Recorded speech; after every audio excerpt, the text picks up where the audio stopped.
ఈరోజు మాకు వచ్చిన సమాచారం మేరకు ఈ గంగూరు కృష్ణా జిల్లా పెనమలూరు మండలం గంగూరు విలేజ్లో ఈ గోడౌన్స్ శివార్లో ఉన్నటువంటి గోడౌన్స్లో తనిఖీ చేయడం జరిగింది. తనిఖీ చేసి దీంట్లో ఒక గోడౌన్లో దాదాపుగా 2000 నుంచి 2500 వరకు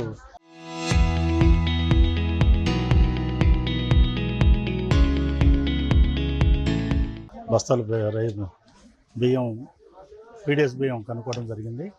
వీటి మీద ఇది విచారణ జరిగిన తర్వాత దీనికి సంబంధించి కాకర్ల సాయి మోహన్ నాయుడు అనేటువంటి అతను, తర్వాత దేశు సాంబశివరావు అనే అతను, వీళ్ళిద్దరూ కలిసి గొడవను తీసుకొని విజయవాడకు చెందినటువంటి బ్రోకర్లు ఎవరైతే ఉంటారో బియ్యం వాళ్ళ దగ్గర బియ్యం కొనేసి నిల్వ ఉంచినట్టుగా చెప్పారు.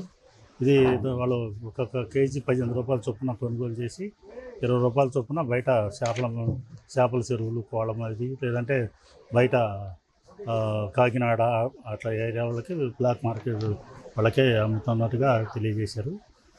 దీని మీద ఈ స్టాక్ మొత్తం కూడా కొన్ని బ్యాగులు అయితే పీడిఎస్ అట్లాగే బియ్యం గన్ని బ్యాగుల్లో ఉన్నాయి, కొన్ని ప్లాస్టిక్ బ్యాగుల్లో ఉన్నాయి.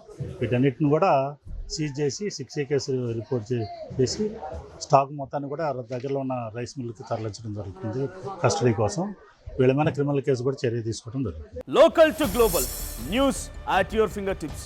మీ చేతిలో ఒక ఆయుధం. Download Raw TV app. Media legend Ravi Prakash is back.